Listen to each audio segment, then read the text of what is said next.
What's going on, guys? Matt here with Carolina Coops, and to my left is Makenzie, our sales manager, and today we are, where are we? I don't even know where we are. We're in North Carolina.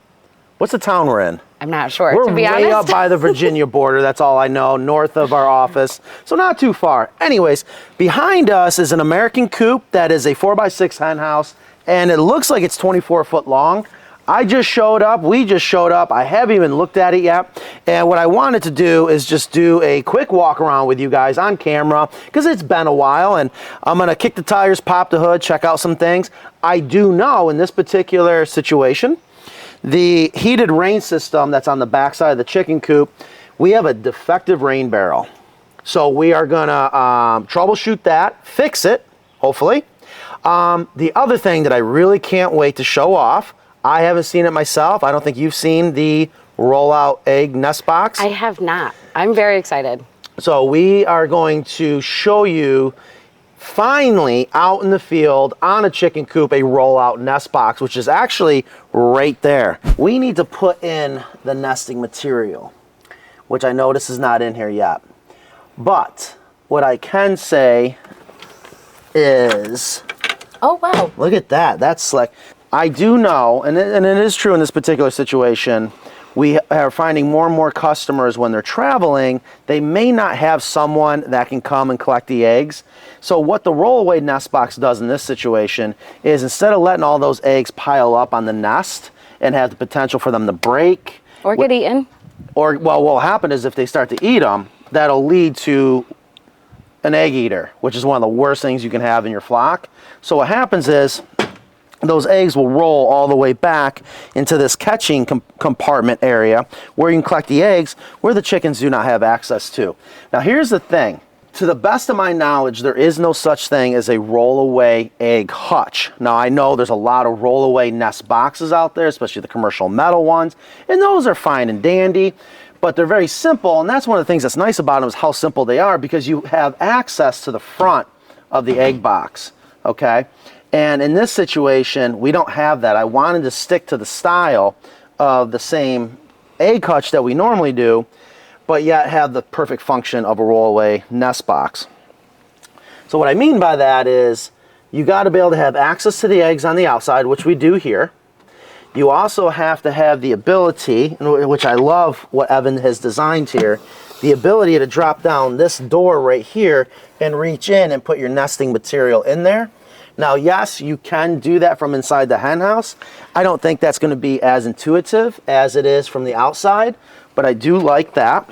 And then we can just shut that. And technically speaking, once the nesting material is in there, you really shouldn't ever have to go in there again. All right? What do you think, Makenzie? I think it's great. I'm excited to get some feedback on it and see how it works. So now we did bring some nesting material. We did. We did. You do not want to use regular nesting material in a rollaway nest box. The eggs are just simply not going to roll away. So we brought a couple things that I think we should try. And one in particular that I've seen work well with other people that have a rollaway style nest box, and that is a type of carpet. I have heard that. I do know people that have went and got like carpet remnants and put them in their egg hutches. I personally don't have any experience, so I'm excited to see. Yeah, I don't think it looks that good. Here. So we got some artificial turf we're going to try. I brought some coconut mats. Big fan? Yes. All right. So we're going to try that. So we're going to come back to the nest box. Now, going back to the chicken coop here, one thing that has not changed because the system does work very, very well is the dowels. It's a way to open and close the window at different heights. We are going to be changing to the stainless steel dowels. There we go. I like that. Believe it or not, you don't want your windows to open up all the way. Two reasons. One, if it does rain, you can actually trap water or force all that water back into the hen house. But more importantly, I'm a huge fan of free ranging. If you're free ranging, let's say you leave this flat, the chickens will try to get up here and roost. You actually don't want this pitched more than 45 degrees, so there is a science behind that. Okay, so we're here at the back of the hen house, and let's just go ahead and open up these doors.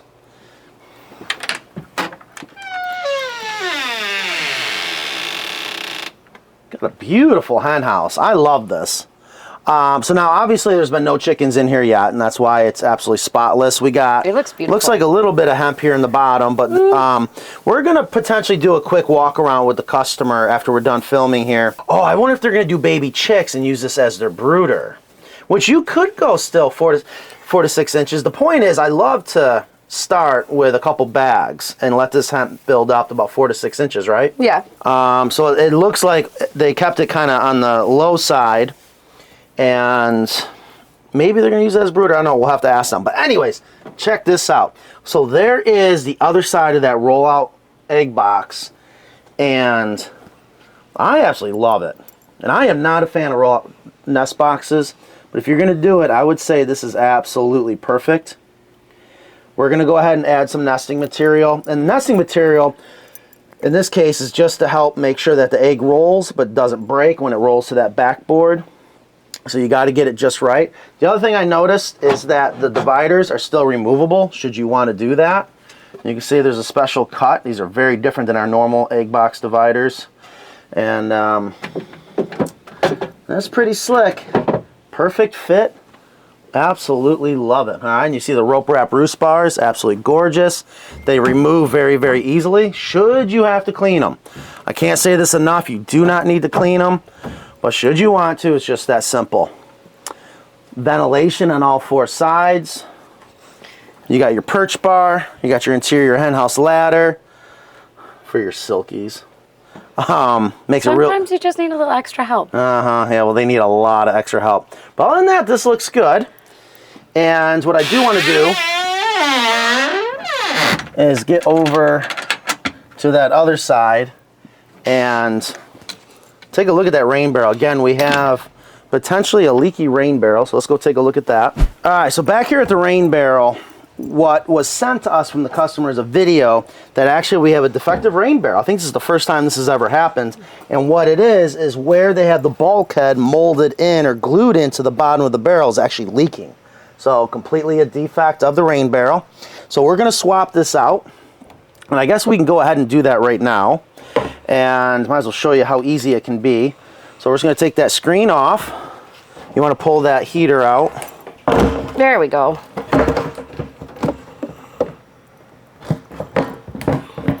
All right, so we're going to remove the heater. We're just going to turn this off. We'll disconnect the hoses.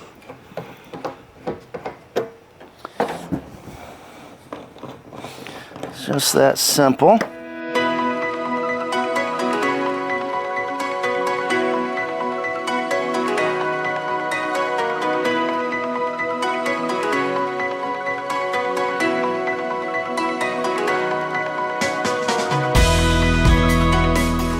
We can go ahead, hook our hoses up. Go right ahead. Okay. Now I do like what they did. They made sure that the pump is on the hen house side, because if this structure is ever going to settle, it's going to settle on the heavy side, which is the hen house side. And you always want that discharge onto the water bar pointed up. Oh, look at that. Is it the bug?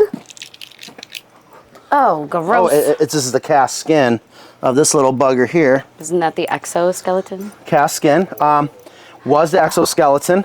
So when they molt, and look at it. Just peed on you. Well, what happened is now it's got its wings. So now it went from probably a nymph to an adult. And if you were No, I'm good. something that ate bugs, this would be like your favorite sushi of all time. Huh? Isn't that beautiful? Yeah, it's great. So it's just like a snake. They can't grow unless they mold their exoskeleton. And they're very, very soft. A lot of times they're pure white when they molt. And then they dry up, they harden up. The exoskeleton is there. No. Nope. I love it. Nope. It's beautiful. I was a bug guy. I can't help it. So these are gorgeous, and it's meant to, I mean, it's part of the ecosystem. They have to do their thing so other things can do their thing, and we can do a video of them. Right? Come here, Makenzie. No. Seriously? You are one of the toughest women I've ever met.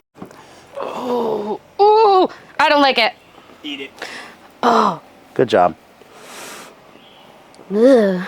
Yeah, right. I can sit in a deer stand and do lots of cool stuff, but I don't like that. So what we're gonna attempt to do is take this 100% polyethylene indoor-outdoor rug that just happens to be green, and we're just gonna cut it.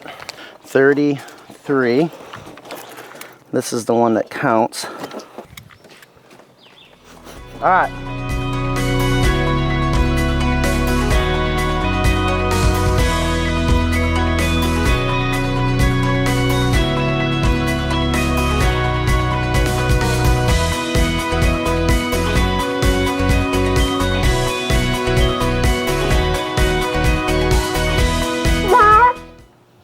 A great success. That sounds like a sick cat. Here, you do it. I want to see it. Oh, do I have to make the noises too? Yes. No, not bad. Oh, that's perfect.